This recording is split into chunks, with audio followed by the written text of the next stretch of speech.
I received my domestic Bronco. What is the final version of Hanlu's domestic Bronco? I've spent all the money on the most practical places. Favorite do it in my way. There will be a list in the end.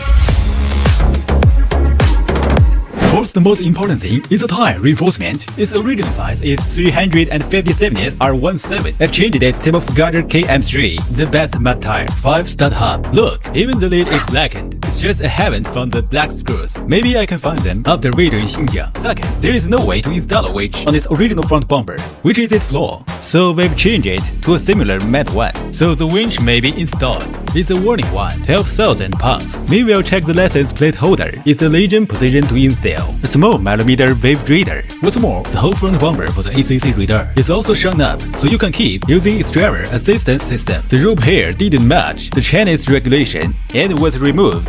We just keep this part. In the meantime, we've connected wire to the top. What is it?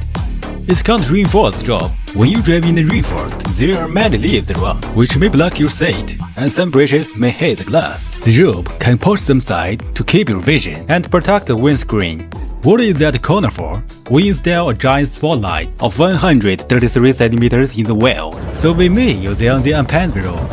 The switches are connected to the small buttons, which are already installed. They are the switches of the fittings. Don't use ink. The sticker is pretty. It's a capitalized H, which is also the initial of Han. I like it. Let's check the backward. The spare tire should also be a mud one, because if you have a puncture in the high street driving, you just need to replace it. The track is changed in many aspects. Check the door first. It has a large opening angle. I've made servo board here. Press it to contain something.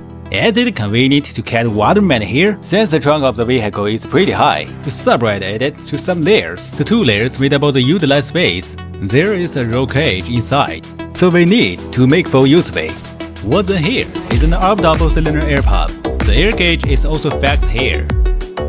Check downward. The additional wires and the plug air tube are all down here.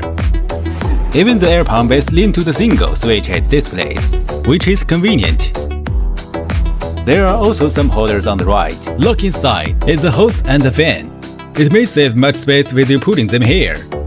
Now look at the front. There is an expansion slot on its original SZM, which enables you to fix the action camera holder, tachograph holder, and front panel holder. You name it on its back. It's a single USB port, which is quite helpful. So Bronco's original design is quite well. We've added a magnet unit to its mat. It may be attached to here directly, without fixing it to the panel with the peg. It's the first phase of my hard rolling. Each center was planned on the right place. My Black & Tank 700 is also modified. My new Proto is also on the way. The 3 modified cars will all be here next month. Then let's go to the hair slope.